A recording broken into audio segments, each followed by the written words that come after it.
Are there any questions tonight? Do you have some? Did you send the letter addressed to Dr. Said's wife, Mrs. Dr. Said, yesterday? Posted it?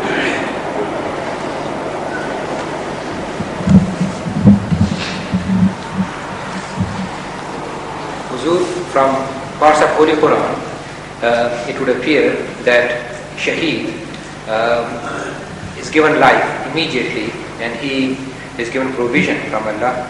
From other parts of Holy Quran, it would appear that after death there might be a long period before there is resurrection. The two impressions seem to be contradictory. What's the explanation, sir? It's a very good question. In fact, it's very important for this apparent contradiction. The fact is that there is also another mention of this hayat. Hayat is the life, and ahyam means those who are alive, in a verse which is relevant to this situation. وَلَكُمْ فِي الْقِصَاصِ حَيَاتٌ يَا أُولِي الْأَلْبَابِ. And for you, in taking the prescribed course of revenge, that is a special way of taking revenge, known to the Arabs, al-qisas. There is life for you. So what sort of life there is? And has it any connection with the life of Shaheed? So it has, in my opinion. The fact is that it is through the office or institution of Shahadat, that is martyrdom, that the people, nations, particularly the religious denominations, take their life. And Shahadat is a symbol of life. To call the Shaheed dead, it is in fact when more than a misstatement of facts. The life of the living, apparently living people depends on the martyrdom of some who have left them. So in this sense, number one, Shaheed is the source of life for the people. And he himself is life in that sense. Number two, the concept that people would take, those who are dead would take a much, much longer time than ordinarily understood to take their final shape before the day of resurrection is correct in its own place. But it does not mean that they will be unconscious till that time. Now, as I understand from the Holy Quran, their beginning would be similar to the beginning of an embryo as compared to the embryonic stage with the ultimate stage when the child is ready to be born and lead an individual life independently. So the difference between the consciousness of the two is immense. Yet the earliest embryonic stage has some sort of consciousness, or it would not develop into consciousness. If it had not the seed of that consciousness, it is impossible for it to further develop into full consciousness. So every type of life, even the plant life, has some sort of consciousness. But there are differences, there are different levels. Now that does not mean that after death the soul would be as little conscious as the embryo is in the beginning. It's only a comparative statement. Our consciousness, after we have revived, immediately or a little while after death, is I think at the par with this consciousness. But the new consciousness which will be gained at the time of resurrection will be so far advanced because we will be traveling closer to Allah and closer to His attributes that looking back they would think that we were not conscious. It is something like, not exactly, but something like which Mir Dard has said in one of his couplets, why नाकामी or something, I don't remember exactly. बाद मर्ग ये साबित हुआ, ख्वाब था जो कुछ के देखा, जो सुना अफसाना था. Why Hasrat?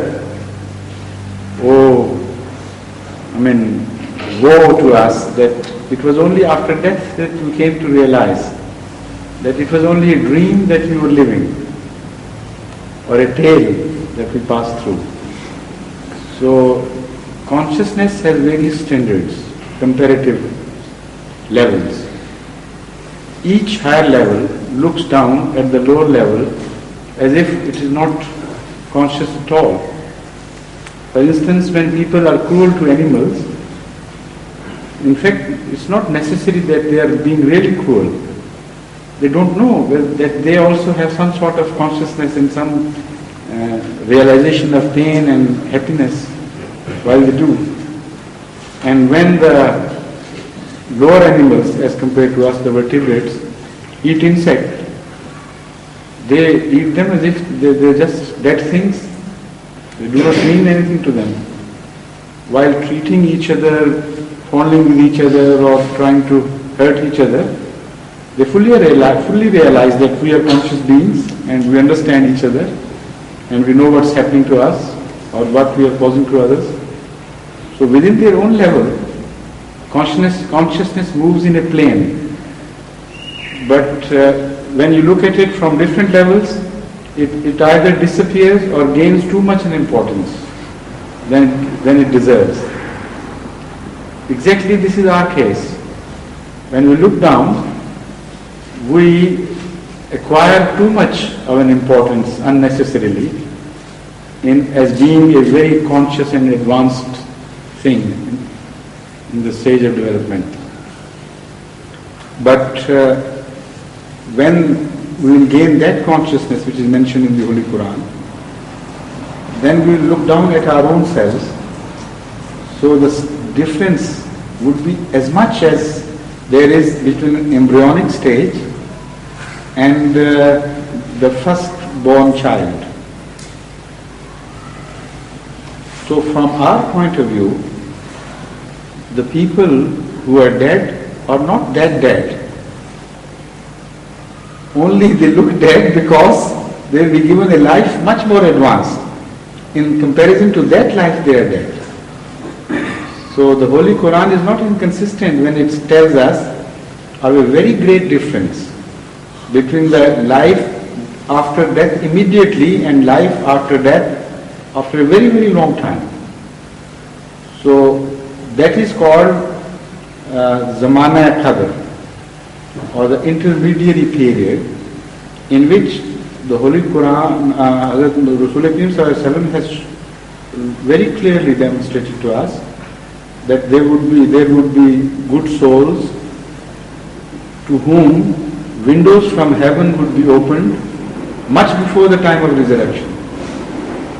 And there would be bad souls to whom windows from hell would be opened much, much before the time of resurrection and their ultimate ushering into the hell.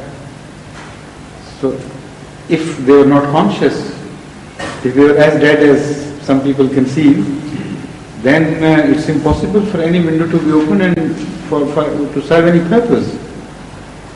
So that shows that this, what we call Zamana-e-Qadr, this age, intermediate time, that acquires different characters depending upon from which angle we are looking at it. From the human angle, it is a stage of full consciousness. From the ultimate achievement, the angle of the ultimate achievement of human soul, when that soul looks back, it is almost as unconscious as you look back at your own embryo and consider it as an unconscious being. So these shuhada, now coming to that, in the first place, must share at least that much consciousness as is shared by every other dead person. That is the minimum that can be given to them.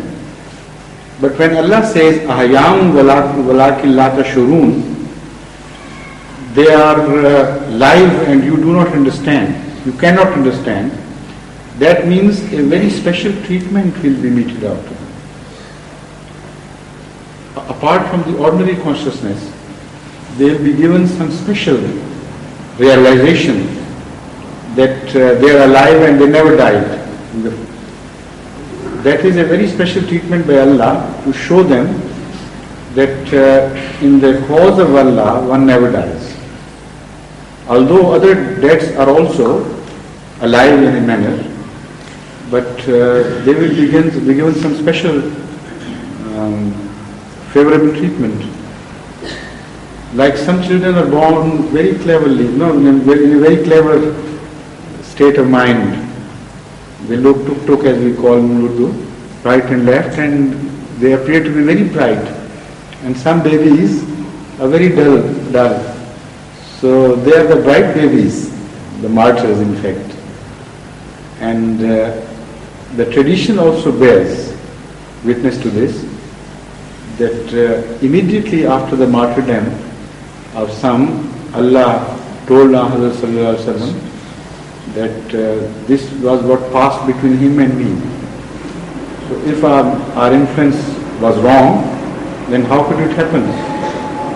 So this is exactly the picture that has evolved to me after the study of the Holy Quran and the tradition. That the ultimate consciousness is so great and so far advanced that it is inconceivable for us. Like it is inconceivable for a frog to understand how human beings feel and what is their vision and their depth of knowledge and sentiment and so on. Yet, for a smaller insect, it is inconceivable how a frog thinks. So there are only variations in levels. This is why sometimes it appears to be a contradiction while it is not. So Muhammad Abdul Rashid is not here tonight, I suppose, or he would not miss that place closer to the microphone. Yes, come on. Mr. Adu or what? Adu. Ismail Adu. Ismail Adu. What's your question, please? Assalamu alaikum. My question is on a verse of the Holy Quran where it stated that the believers and the Jews and the Christians and the Serbians, and then the criterion is laid down that those who believe in Allah and the last day and then have a good conduct. Those who believe in Allah. Right. There is a Holy Quran lying over there. Could you kindly turn out the exact verse? Yes. You know the reference? I know what you mean, but I should still like to have it from the verses to be explained, yes, keeping the exact words in view.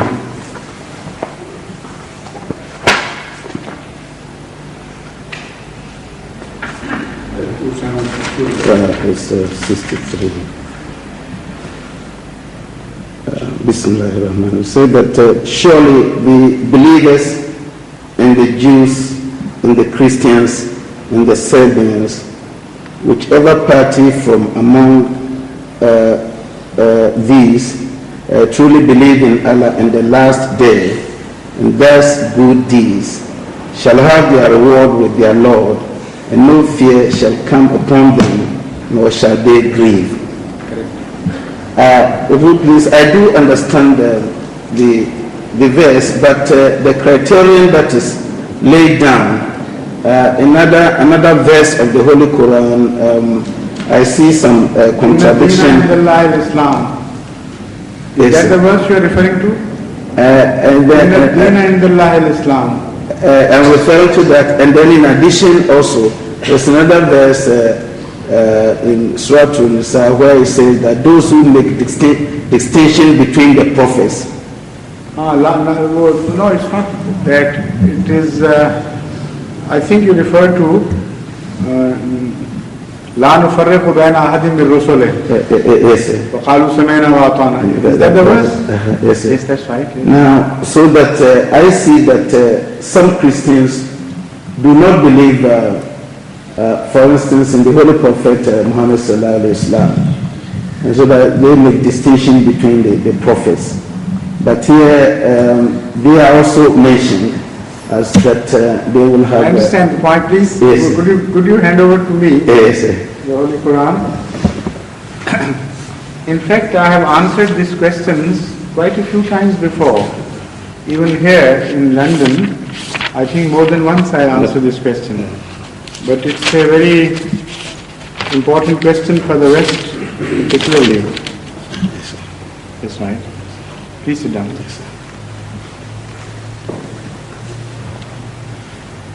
The first time I was asked this question was during my first tour of Europe in '82. It was in Germany that somebody asked this question. And I dealt quite at length with various aspects of this question. Now, there are so many verses involved in the answer I am going to give, but this is exactly what I have understood from the study of the Holy Quran, and as such, there is no contradiction whatsoever. Nor is it against human nature, nor against other fundamental declarations of the Holy Quran. Two verses particularly should be put in juxtaposition, and a sort of compromise has to be found out. Attempt should be made to understand them in a manner that there is no apparent contradiction. Those two verses are, number one, this, and in another verse where Allah declares, Inna Deena Indallahi Islam. Surely the right path, the true path in the sight of Allah is Islam. So whosoever accepts any path other than Islam will be rejected, and that deen, that religion of his will not be accepted. That is one extreme. And the other extreme is this, Innal lazina amanu wal lazina hadu wal nasara was sabiina man amana billahi wal yawmil akhir. Not even a prophet is mentioned in this. It simply states that whoever among the Jews and the Christians and the Sabiin believe in Allah and the day of resurrection, that is all. All the middle portion of belief in books and things has been omitted altogether.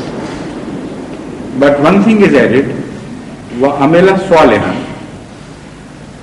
act righteously. فَلَهُمْ أَجْرُهُمْ عِنْدَ رَبِّهِمْ, their reward would be with Allah, and they do not have to fear anything, nor to repent for any cause. This is the essence of this verse. So apparently these two extremes cannot be reconciled with each other. But as I understand the Holy Quran, there is absolutely no contradiction in the two statements, neither apparent nor hidden. The fact is that Islam is a religion of reality which claims to be a religion of the entire world. For the first time, a global religion appeared on earth. How does it treat the rest of the religions? That is fundamental. And in this is a test for the truth of the Holy Quran. If it treats other religions revealed by Allah Himself irrationally and cruelly, then this itself could not be a true religion from Allah. If its attitude towards other religions is extremely rational and understandable and humane at least, then one could say that this religion itself is true and it is from God. Because if Allah does not permit you as human beings to differentiate between His prophets one from the other, how should Allah Himself behave in a manner as He differentiates between one of His peoples and some others of His own people, and differentiates between man and nation and nation, and chooses one at the cost of all the rest and declares them to be hellish? This is ununderstandable completely. So this is not what the Holy Quran claims. The claim of the Holy Quran is this, that Islam is now the final faith which has been revealed for mankind, and from now on this is going to be the official version of Allah, of the paths which lead to Allah. And no path as against this would be accepted. The translation there should be as against this, not independently. Any path which contradicts Islam will not be acceptable. Now, there the beauty of this word Islam should also be kept in mind. It means submission. It could also mean technically the religion Islam, and could also mean entire submission to the will of Allah. So, though both these meanings would be operative in their own different spheres, and I'll explain how. In the first sphere, where we translate the word Islam as a technical term for the religion which was revealed to Hazrat Muhammad Mustafa sallallahu alaihi wasallam, the meaning would be that this is the final path, all the rest as against it would be rejected. That is also true. It means that if anybody is given an opportunity to listen to the message of Islam, comes into contact with Islam, and erroneously, unrighteously rejects Islam and insists on pursuing the previous religion which he had been following, and this he does not do righteously, this decision has some crookedness behind it, then that path will be rejected by Allah, and he will not be counted among those who believe in Allah and act righteously. Because here the condition is not only to believe in Allah, but to act righteously. Because if somebody is shown the truth and he does not recognize the truth, either his vision is distorted and is diseased, or he is doing it intentionally, shutting his eyes. So as far as human beings are concerned, we have no means to find out how far his sight was diseased. Only we know that he has rejected, having been given an opportunity, he has rejected. So as far as we are concerned, the message of Islam to us would be that apparently they are also rejected. In the same rejection of Islam, they have rejected themselves, and they don't fall under the category of those who benefit from this verse, because they have not acted righteously. How far they are responsible for that action, how far they are within their rights not to be able to understand Islam and its truth, that is up to Allah. We are not bothered about it. Official position which a Muslim can take is this, that anybody to whom the message of Islam was conveyed and he rejected it, to us it is tantamount to a rejection of truth consciously, for which the rejecter is responsible. But as far as Allah goes, He knows better than we do. So it is up to Him to decide, and He knows his difficulties as well as his shortcomings and limitations and so on. So such a person has not to fear anything. If he is within his right, if he really could not understand, then this verse would recommend for his case to Allah. That you said, if somebody believes in Allah truly and is righteous, then he should not have any fear. So you know this person was within his rights when he rejected Islam, because he didn't understand, and he could not go against his conscience. Had he done so, then he would have been an unrighteous person. So because Allah knows all this, he has no fears. Nobody would be treated unjustly by Allah. Now this is the case of those who stand a chance of understanding Islam. But what about those who never heard the message of Islam?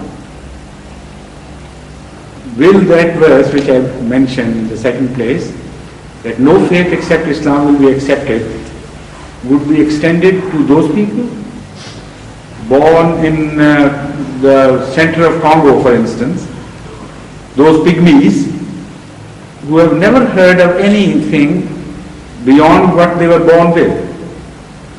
Those whom the light of day seldom reaches, they live in such thick jungles, it's almost darkness in some places during the day as well. So how could this verse reach there and declare them to be hellbound? It would be a very unjust God who treats them like this. So this verse, in fact, the second verse which you have pointed out, this would come to their help. And it would tell them, whatever you are born with, you have a sense of right and wrong. If you believe in your Creator, there Allah means the concept of a Creator which everybody has. This is why these deities develop out of that fundamental concept of some Creator. So anybody who believes in a Creator and also believes in His answerability, that's very important. The day of judgment means that they believe that they are answerable. So only those people can act truly righteously who understand that they are answerable. Otherwise they immediately become irresponsible. So these are the two conditions. They believe in their good origin and they believe in their good end. This is a minimum of faith that can be conceived. And the proof of this is that their actions are righteous. If they believe that they were given birth by somebody who was all good, and also they are accountable for their actions ultimately, these two factors play a very important role in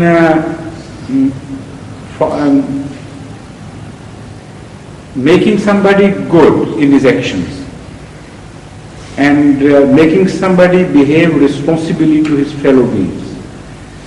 Because all the time he would think that I have come from a source of goodness and I am going to be accountable. So these are the most important conditions which prevail universally. And the lack of a message to reach such places does not play any important role either way. If these two fundamentals are there, then Allah would judge them from their actions according to their own concepts of goodness and evil. So these are the most extreme cases. Even they have been covered by the Holy Quran. And this gives them a message of peace and tells them you do not have to fear.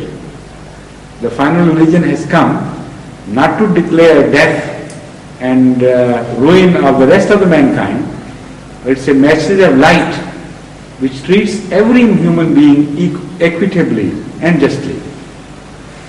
So if you are right within your own frame of mind and your own upbringing and your own limitations of your national or geographic backgrounds, then you do not have to fear. But the moment the message of Islam reaches them, then the other verse would take over from here. And then they will be treated, if they were truly righteous, the light came to you and you invited them to recognize it. So that proves that you were not righteous. That was something else, that you were worshipping not Allah fully. Because if you were truly worshipping Allah, then when His messenger comes to you with light, why should you reject him? So in between there are so many other stages and so many other possibilities which have been reflected upon in various verses of the Holy Quran. Yes, Munir, yes, please read. Assalamu alaikum. Huzur, in Quran it is said, Allah Nur Samawati wal Ard. Allah is Nur. And also somewhere else that moon is also a Nur. The commentary of Hazrat by Hazrat Muslim anhu in Sarah Rohani is about Nur is the light which is reflected from the source, which is not, Nur is not the source, but it is which emits light I and... understand the point. Yes. But So, please sit down. Allah- Yes. When he says that, he only says that in comparative terms. Nur as such does not mean reflection, reflected light. Understand this once and for all. That by itself, Nur does not mean reflected light. What Hazrat Muslim Maud wants to emphasize is the fact that as against sun, there is a difference between the light of moon and the light of sun. And that light which sun pours down upon moon is generated by the sun itself. While the light which is reflected from moon is not its own, but what it receives from the sun. So, because it reflects the light, it becomes milder in nature, with the sense that it loses heat, which is initially the most important feature of sun's light. And it becomes light more than heat wave. And Nur has essentially that meaning. A light which is not heat, which is just a light which is cool and just gives the sense of light and not that of heat. So because sun also originally has both these qualities, it does not mean that sun did not have Nur. Had sun not possessor of Nur, had it not been possessor of Nur, how could Nur remain after its reflection from sun, from the moon? So that is only an analogy to make you understand the position which Hazrat Masih Maud occupies vis-a-vis Hazrat Muhammad Mustafa sallallahu alaihi wasallam.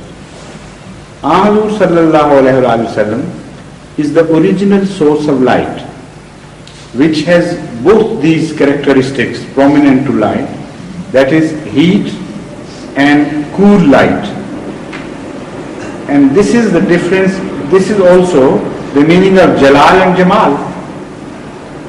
A sun which is rich in both these qualities pours down light which is a full light, which also has the characteristic of heat, strong energy, and mild form of energy which is light. So Ahmad sallallahu alaihi wasallam has both the qualities of Jalal and Jamal. But it was for the moon to reflect only the Jamal part. So this is why a difference of terminology has been used to indicate that Hazrat Rasul Kareem sallallahu alaihi wasallam is the original source of light, number one. He covers the complete spectrum of light. And when he was to be reflected in the latter days by Hazrat Masih Maud ﷺ, he would be reflecting only the Nur part and not the Jalal part, that is Ziya, which is full of energy, generating very strong heat as well. So this is by way of analogy, things are attempted to be understood easily by some people. That does not mean that you should extend analogy too far into regions where it should not be carried. When Allah is said to be Nur, their Nur does not mean the reflected light from the moon at all. Nur means light as against darkness. Everything which is good, everything which is there, a positive virtue as against all that is negative. If there is no Nur, there is no value left. So Allah is source of everything that exists. That is the meaning of Allah being the Nur.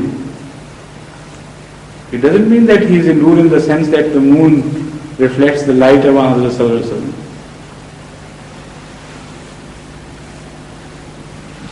Is it a question arising from the same question or a different question now you want? Fine? Different question. So better wait, and I'll first give someone else a chance, please. Yes.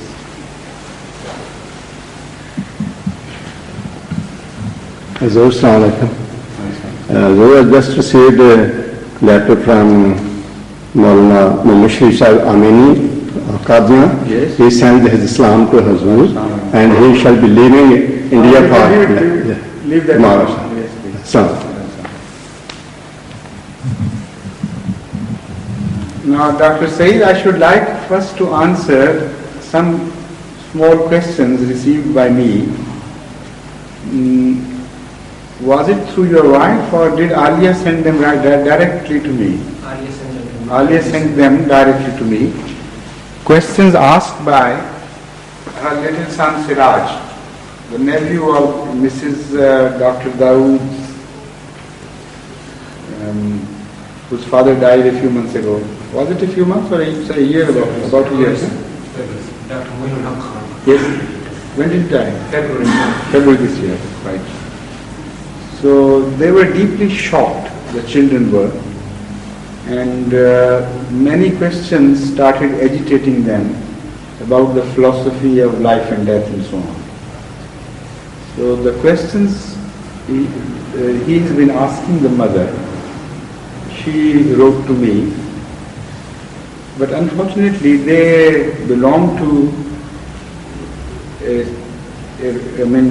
such a serious realm of knowledge that it is not possible for a child of his age to understand them fully.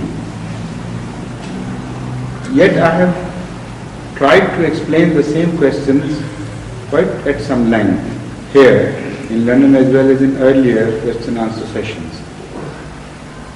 So I was thinking of how to make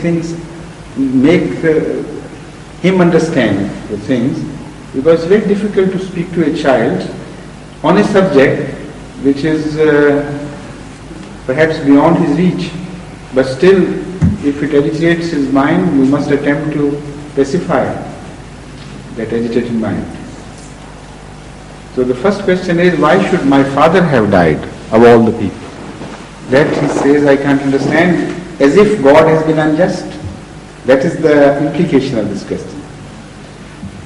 So the fact is that if his father was not to die, does it mean that nobody should die at all? Or does it mean that not his father but somebody else's father? So either way you look at it,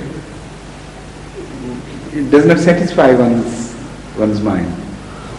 If nobody is to die, then the whole scheme of life should be changed completely.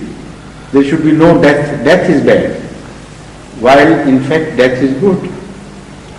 It is the struggle between life and death which has taught man so much. And all these advances have been taking place because of the struggle between life and death and effort. And the manliness is taught to man to accept challenges and to achieve greater things. If there were no struggle between life and death, then there would be nothingness. Then there won't be any Siraj to ask a question to me.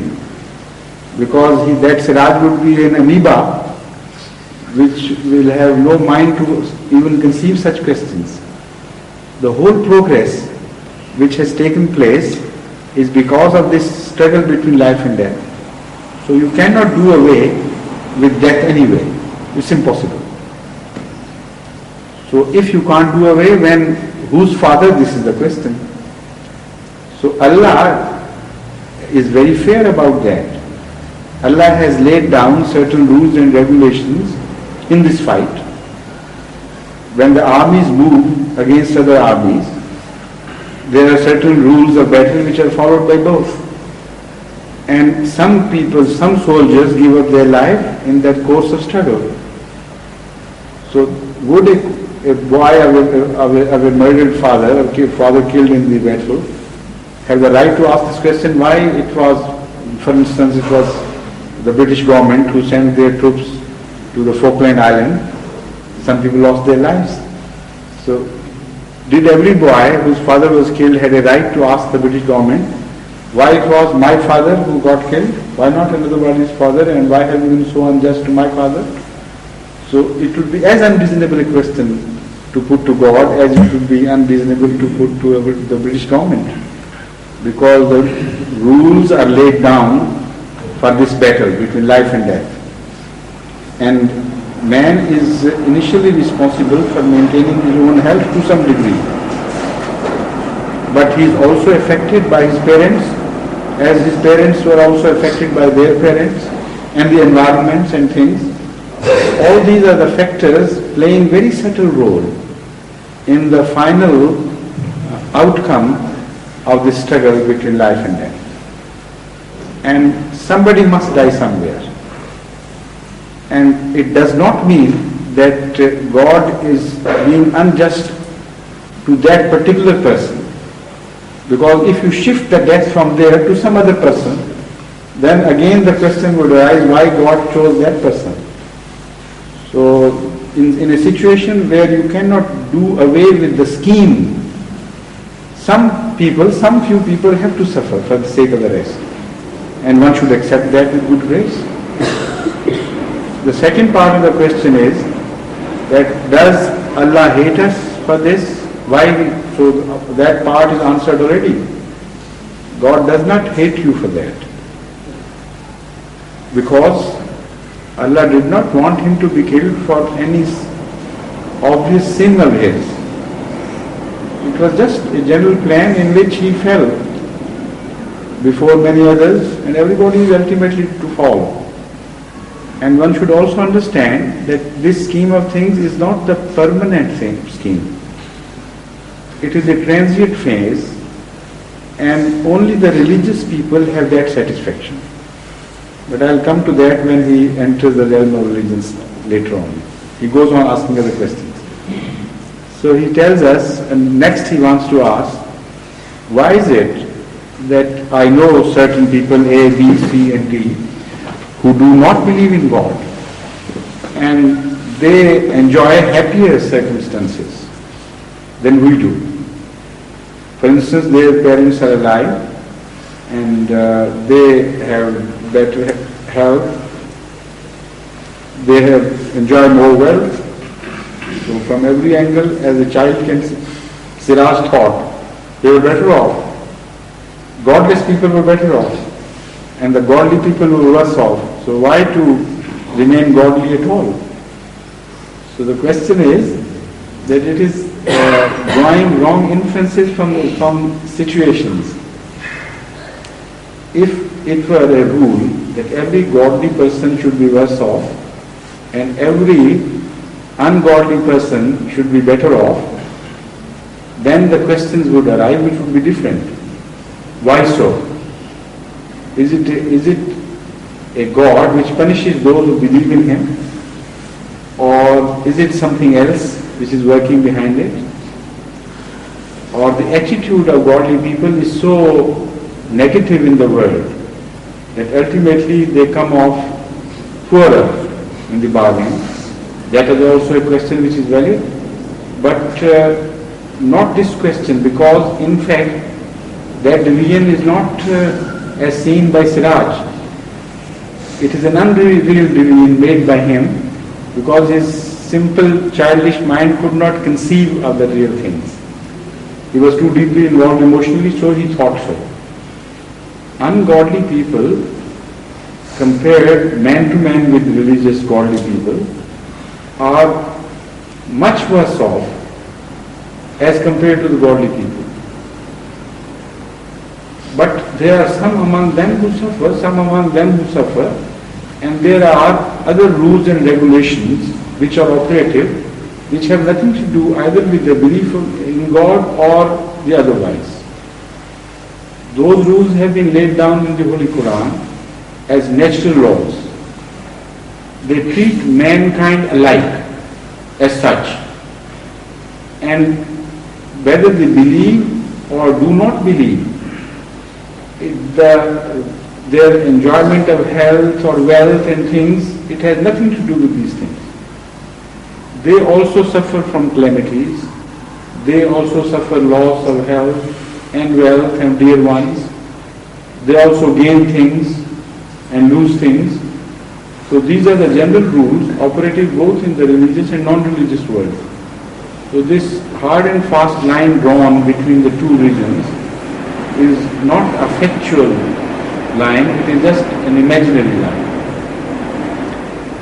There are other godly people whom Siraj knows who are very happy, who neither lost their parents, nor wealth, nor other means of happiness. So why shouldn't he look at them and say godly people, some godly people are good and some are bad? So what is the difference between the two? I mean, these should be the questions and not the first question. The fact is, again he goes on, further enlarging the same disturbed state of his mind. He tells that I was praying all the time. Why were not my prayers accepted? So again the answer is that if religion was as simple as that whoever believes, immediately every prayer of his would be accepted, so that even the scheme of things which has been created by Allah would be altered and sacrificed to the individual prayers, then everybody would become religious. Then a new scheme would evolve. Let's conceive that situation to be the right one. Then Siraj's prayer will also be accepted, and A, B, C, D, E, F's prayer will also be accepted. And wherever there is misery, those who believe in Allah, their misery will immediately be avoided totally. And there will be no misery whatsoever for the godly people. And all the misery will be left for the ungodly people. If that happens, the Holy Quran very clearly mentions it. If we had so chosen, we could have given a life of heaven on earth to those people who believed. In that case, there would be no one left who would be atheist. Because the more they are materialistic, more they would run to material gains. Because just by believing in Allah and praying occasionally, they would avoid that. They would defeat the phenomena of trouble and misery and things. So a completely new scheme would evolve. So in that case, Allah says that is not worthwhile. I reject that possibility. Because this is a trial place. As I mentioned earlier, I'll come to that part later on. This is a transient phase. This is a world of trial in which the mankind has reached a stage where it is set for taking the final launch, for final launching into the unknown. Up to the stage of man, the whole training we received in various forms at various stages of life for this struggle between right and wrong, and our choice of right which would survive, which would make us survive over death. Struggle for the survival of the fittest, as you call it in the scientific language. Struggle for existence, that is striving to remain alive. Survival of the fittest, if you choose the right, make the right decisions at the right moments, and you are capable of moving in the right direction. At every crossroad, which appears to life so many times that it's innumerable. Every morning, from morning till night, you are offered the options between the two crossroads, right or wrong. So in the pre-human stages, the result is automatic and immediate. You take a wrong course and you are destroyed, immediately or slowly. But the right survives and goes on adding good qualities to you. This is the survival of the fittest. So we have reached a stage when we became man, we reach a stage of consciousness where we are fit now to take a launch into the unknown future, when bodily existence would be left behind and the soul would lead an independent life. And what we do here would reflect upon our soul. This is where religion comes in. So if for the material progress so much pain has been accepted by us, forget for the time being God. The fact is, to reach this stage of humanity, of perfection, in the nature there has been so much fight, so much misery, so much struggle for survival. And for billions of years of these sacrifices and efforts and achievements and acceptance of challenges, we have reached this stage of perfection. At what immense cost? For each child that is born, billions of lives are sacrificed in some form. And yet we accept it as the most beautiful scheme. So if for a material gain up to now, this was justified, that the number should be sacrificed upon quality, and for the sake of higher pleasure, pain should be accepted as a natural thing. Without pain, we could not get our kick towards higher pleasures. Then why not, for a much higher order of life, the same scheme of things we implemented, that is misery and happiness, relief, sorrow and pleasure and so on. So in the religious world, again there are trials now. But these trials do not only affect the life here, but the life to come. And we mold our future, having gone through this period of trial which is transient. So if at this stage we suffer, Allah tells us that this suffering is just temporary. Ultimately, you will be given as a reward a much more peaceful and lasting life of a higher order. So if sacrifices and pain were justifiable for lower gains, for this much higher gain, it should be accepted with good grace. So if those children who have to suffer through this trial, if they suffer with good grace, accepting Allah's will and submitting to His will, then in fact they would gain that ultimate reward which is promised in the Holy Quran at so many places.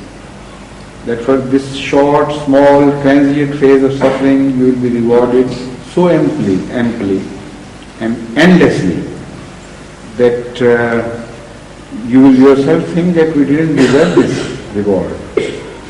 This is the religious plan. So if a child accepts this, then that suffering becomes a means of achievement for him, and a great achievement for that matter. If he doesn't accept it, then that suffering is a constant source of heartburning and nothing more. So only these two courses remain open to us. Either to accept it in good grace and make it a source of ultimate gains which are much more and wider and in their both in their influence over us and in their lasting values. I can't call them eternal because that would be wrong. Each, in my opinion, what you gain after death is not eternal in the sense that there will also be some changes later on. So let's say very long lasting. So those gains which are very long lasting as compared to very short term transient gain losses, they are a very good bargain. So you have no cause to complain. So this is the plan of things. When you understand it, then there is no doing away with it. And if you still think, or somebody thinks that this could be improved upon, so he should try to improve upon it. This is an open challenge. change the scheme of Allah's things and try to improve, then you'll understand your shortcoming, and then you'll understand that this is the best. You simply cannot improve on this. This is like a story of a painting by a great artist who created the masterpiece of his lifetime and offered a great king with that masterpiece and said, this is the very essence of my achievements.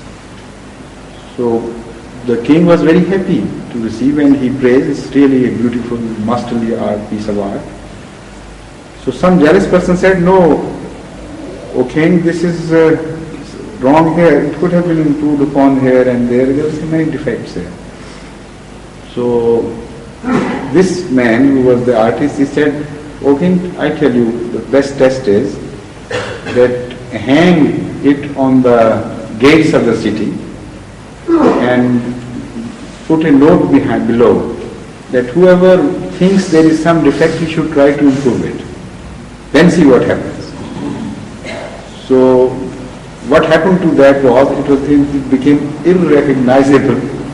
It was all turned into such a horrible thing that it was punishment to cast an eye upon it. So this is what happens if imperfect people try to improve the schemes of the perfect beings comparative to them. So the best challenge to them is to try their hand, to challenge them to try their hand to improve this scheme as we understand the scheme of Allah's schemes. So it is not correct that Allah has been unjust to some particular boy. This is nature which Allah has created, and that nature has been created for the ultimate benefit of mankind. And some of us must suffer, because otherwise, as a whole, as a mankind, we will not be able to make any progress. This is in a nutshell. So you can't change this scheme. It's impossible. Either it is for you to accept it in good grace and get a reward out of it, or to prolong your heart burning, so it's your choice. Do either of the two. And the final question put by him is this, that how can I know that my father is in peace? Well, you can help him achieve the peace by exercising constraint and discipline and not to fall out of your God. If you are on the right side of God, if you accept Him with good grace and submit to His will and love Him the more instead of loving Him the less for that loss, and have faith in Him, and if you realize that Father was just a temporary contact, He was not the real source of your creation. It was just a very small phase in the long chain of creation. It is Allah who gave you life. So if you love your father so much that you begin to hate Allah for taking him away from you, this will be putting things in completely a disorderly state. Your right to love your father is because he gave you a sort of creation, or he played a sort of part in your creation. But you are forgetting that Allah played a much longer part in your creation, and much more important part as compared to that part which Allah has taken in your creation. Your father's part is just an insignificant dot which should not be observed by naked eye. Look at the billions years of all the preparation God created the earth and the whole phenomena which we know as physical laws and chemical laws and other things, and provided the mankind with every requirement which he might stand in need of ultimately. Every provision is made to him. And this phenomena of reproduction, it is created by Allah. any person of his own will cannot become potent. If somebody is made impotent by Allah, all the doctors in the world cannot make him potent. So the whole phenomena of creation, which is a bondage between the created and the creator, is created by Allah, and the Father plays a very small insignificant role, not of his own free will in fact. He is controlled by his intuitions and the natural laws. The role he plays in the creation of a boy is not a role of a benefactor to a boy. He satisfies his own inner emotions, and Allah gives creation to a boy. Allah gave him those emotions, otherwise Allah knew that he would not accept that responsibility of giving birth to children and looking after them. So whatever role he has played, if you look at that particular role, even regardless, taking it out of context of the rest of the phenomena of creation, the role of the father diminishes to almost nothingness. And still, the child loves him for the little he did. And he forgets that if he is right to love him, is justified in loving him, then he should love his creator much more. So because Allah has taken that small benefactor away, you are rejecting the greatest benefactor for that cause. That is a very unjust treatment to your creator. So whichever way you look at it, you must be submissive, and you must love more Allah than anything else, if you are a true believer.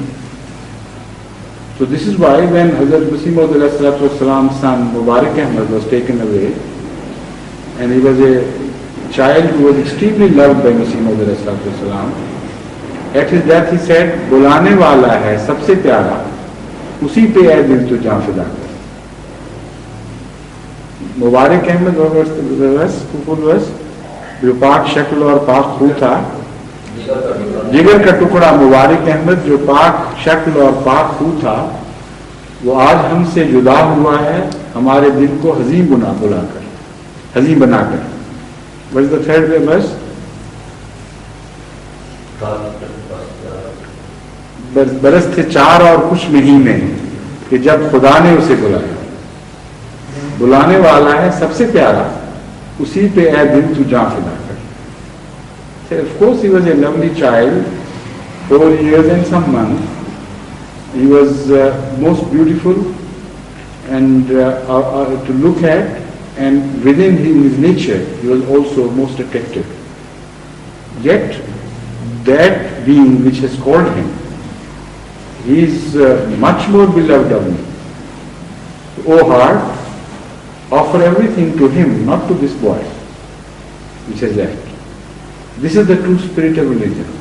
So if he behaves like that, then I can assure him that Allah will be much more kind to his father than otherwise.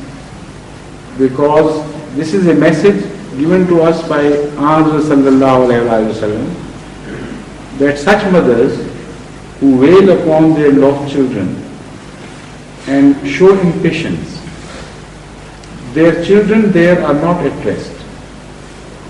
They feel extremely sorry for what their mothers are doing, and because they begin to love their God, they see him in close proximity.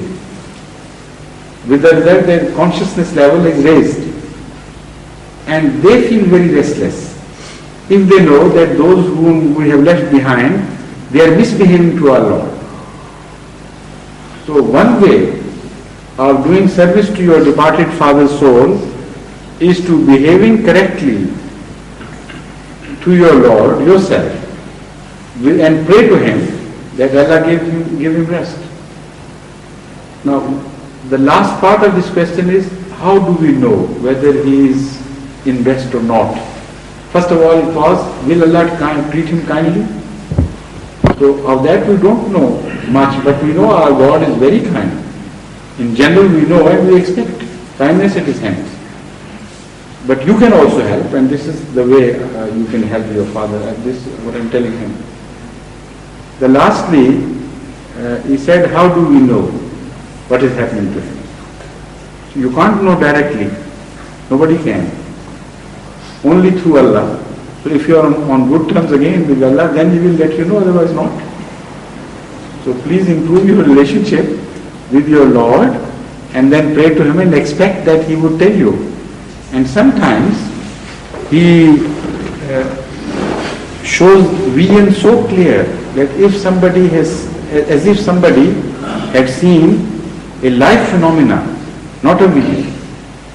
Hazrat Masih Maud alayhi salatu wasalam saw Hazrat Muhammad Mustafa sallallahu alayhi wasallam in vision so clear as if in the daylight he had come in his body and he could touch him. This is how he has described that vision. And also he saw some other old prophets like that. And even in smaller places, I mean, the people of lower spiritual orders, this phenomena is discernible. We know this. I can tell you an interesting anecdote from our own experience of our lifetime. When my mother died, after a few months, Hazrat Muslim Maud married Sayyida Mirapa, who is nowadays in London.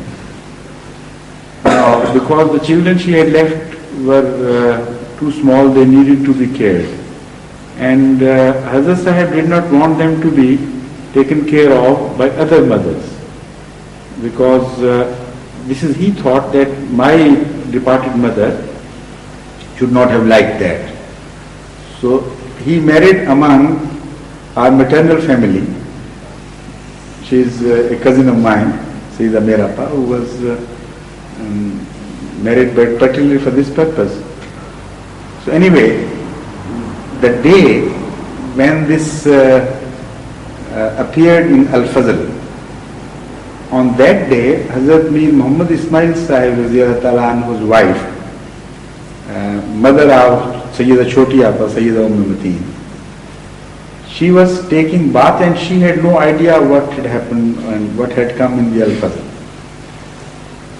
So when she went into the bathroom, she had received the Al-Fazl and put it as normally in the closed form, without opening the leaves. When she came out of the bath, she saw my mother walking in the full daylight towards the table and opening the Al-Fazl and marking something and reading, and till that time she had completely forgotten that she was dead. She thought that she had just walked in to meet her, and on the way she saw the Al-Fazl, so it attracted her eyes and she opened up and started reading some particular piece of news. And she was waiting for her to finish that and then meet her, and then suddenly she disappeared. Then she got afraid. She then realized that my mother was dead and this was an apparition she had seen. So she walked to the table, and that Al-Fazl she had left unopened was open at the place where this news of Sayyida Mirapa's marriage was published.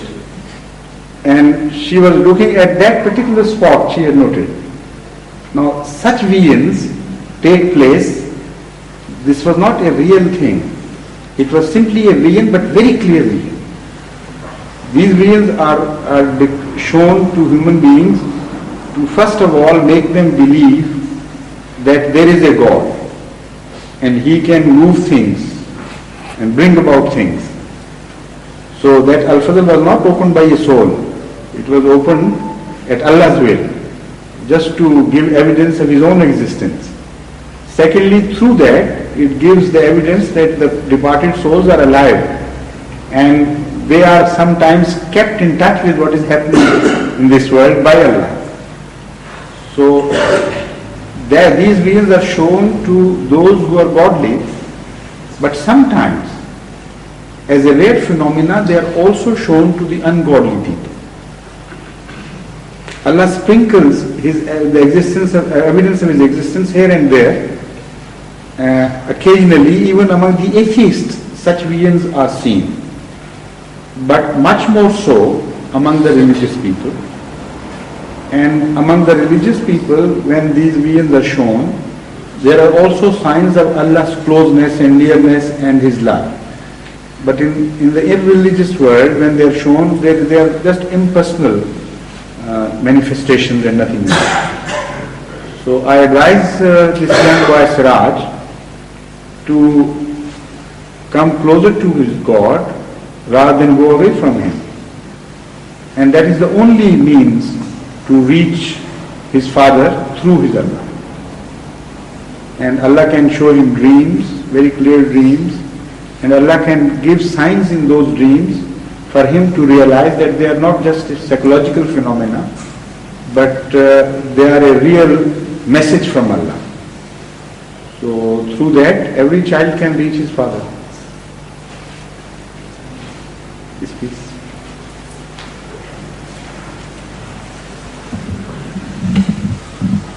Huzur, if I may just add very briefly, a dream of Aliyah which indicates that Aliyah's attitude is helping Siraj's father.